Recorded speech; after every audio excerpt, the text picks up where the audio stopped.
This ship, moored at a pier in the Gothenburg's port, is destroyer Småland. She was built after World War II, but it was the destroyers of her class that became the first ships in the world to receive a new generation of weapon: anti-ship guided missiles.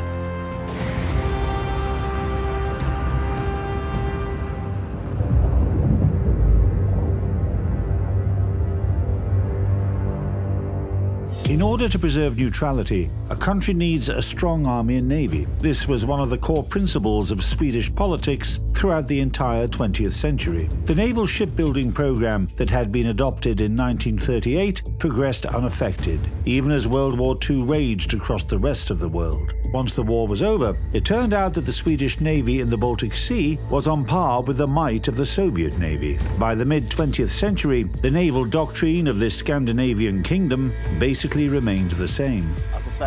From the 1960s until the very end of the Cold War, Sweden had an outstanding defense system, a combination of warships, submarines, and aviation.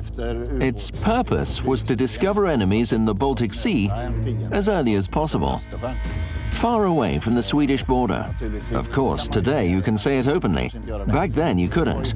The Soviet Union and possible troop landings were considered to be the main threat.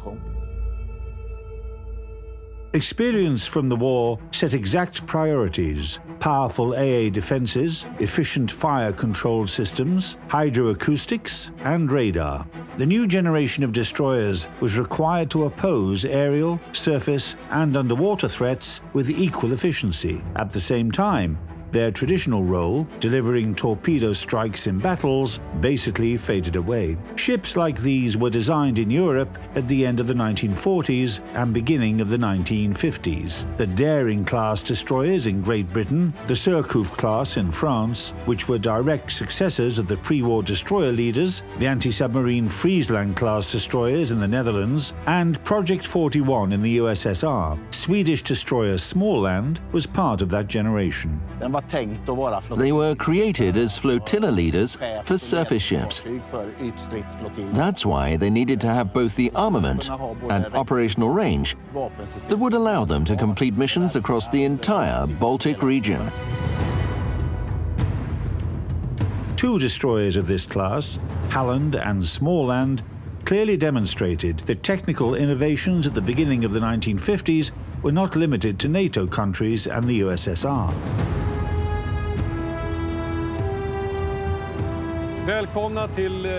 Welcome aboard destroyer Småland.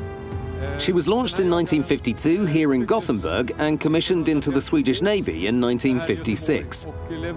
This ship was built with the experience gained in World War II taken into consideration, both in terms of AA defences and protection against nuclear weapons. Specifications of destroyer Småland. Length around 121 meters, beam over 12 meters, draft 5.5 meters, total displacement 3,740 tons. We are on the forecastle of destroyer Småland, and from here you can see all the artillery armament that we have on board. Artillery armament: 2 twin-mount Bofors M50, caliber 120 mm, 1 twin-mount Bofors M40, caliber 57 mm, 6 automatic cannons Bofors M48, caliber 40 mm. They are all produced by Bofors and are completely automatic.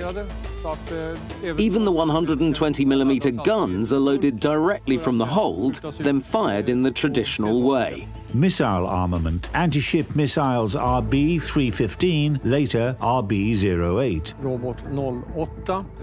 Robot 08. Their range is 75 kilometers, and they're equipped with a target-seeking head, i.e. they are able to home in on their target. Anti-submarine armament: 2 quadruple 375mm anti-submarine rockets, M50.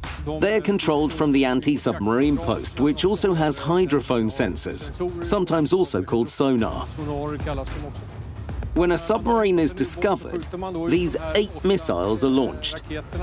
4 like this, and 4 like this. After they dive underwater, the first 4 missiles position themselves below the target, and the remaining ones above the target. If everything goes smoothly, they create what's known as the sandwich effect. Torpedo armament, 1 triple tube and 1 quintuple tube torpedo launcher with a caliber of 533 millimeters. It could fire either standard torpedoes or special anti-submarine torpedoes. In total, we have 8 torpedo tubes capable of firing from both sides. The torpedoes are long, 7.5 meters, and each weighs over 1 ton. Their caliber is 533 millimeters. The Swedish Royal Navy uses their own model of torpedoes, unlike the navies of many other countries that have to import their torpedoes from abroad. Power plant, 2 de Laval turbines and 2 Pennaway water tube boilers. Power, 58,000 horsepower. Maximum speed, 35 knots. We are now in the second boiler room, one of 2 on this ship. This room is special because it has automatic electric burners installed. It means that the boilers don't need to be lit and operated manually.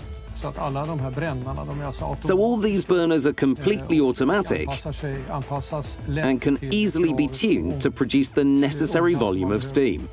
Range, 3,000 miles at a speed of 20 knots.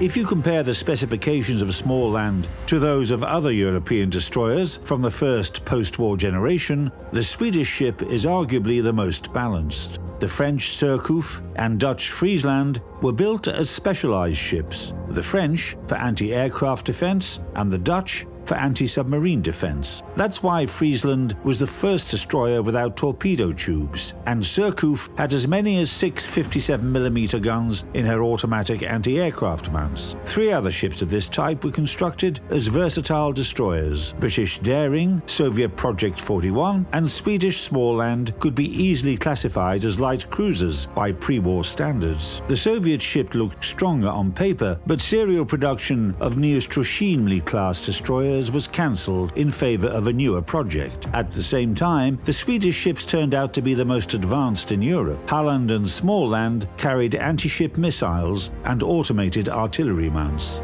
Halland-class destroyers were so balanced and sophisticated that the Colombian government ordered 2 similar ships for their navy from Sweden, although a simpler variant.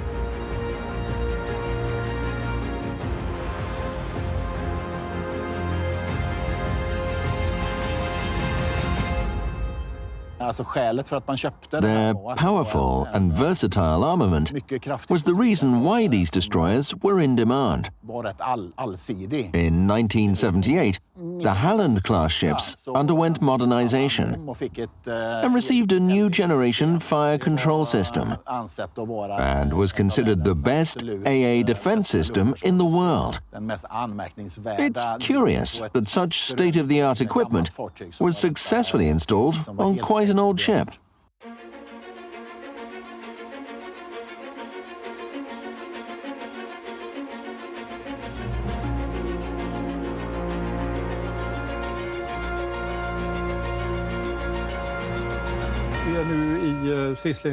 We are in the Combat Information Center of Destroyer Småland.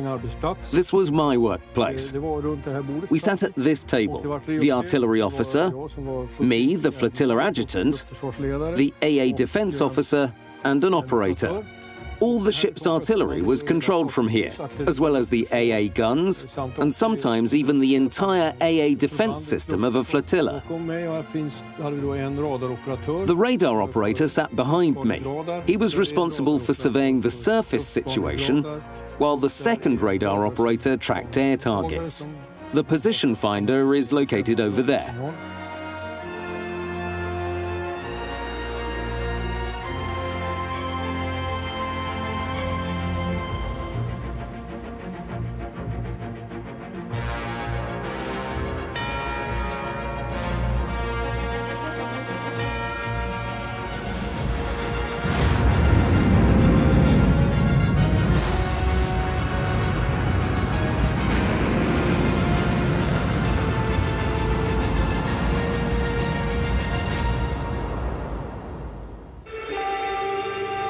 The crew of destroyer Småland consisted of 290 people. The sailors had their own mess room with a TV. While the berthing spaces weren't that comfortable, they were practical and convenient, as you would expect from Scandinavians. That's how around 200 crew members lived, sailors and petty officers to be precise. At that time we had mess rooms, berthing spaces, the galley here, in short everything you might need. Sailors slept on two-tier bunks and sometimes even in hanging bunks. The sailors ate right here. In a group of 8 to 10 people, one was responsible for bringing the food down from the galley. The sailors mostly worked here, downstairs.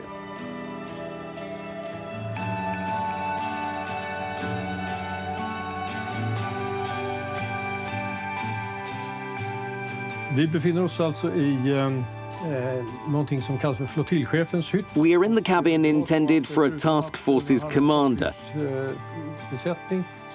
As the destroyer sometimes had the flotilla commander aboard in addition to her usual crew.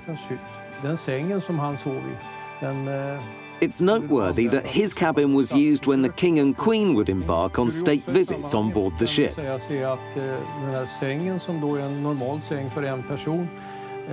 An interesting fact, in such cases, this single bed was replaced with another one. It was delivered by a well-known Swedish furniture company and used when the king and queen would sail on state visits to Finland.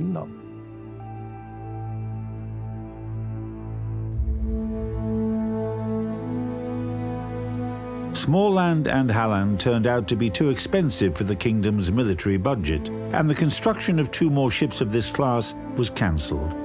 Instead, the Swedish Navy ordered 4 cheaper and less complex destroyers of the Östergötland class. As for the Halland-class ships, they remained the largest and most complex destroyers ever built in Sweden. Småland served in the Royal Swedish Navy until 1978, then she was decommissioned and turned into a museum.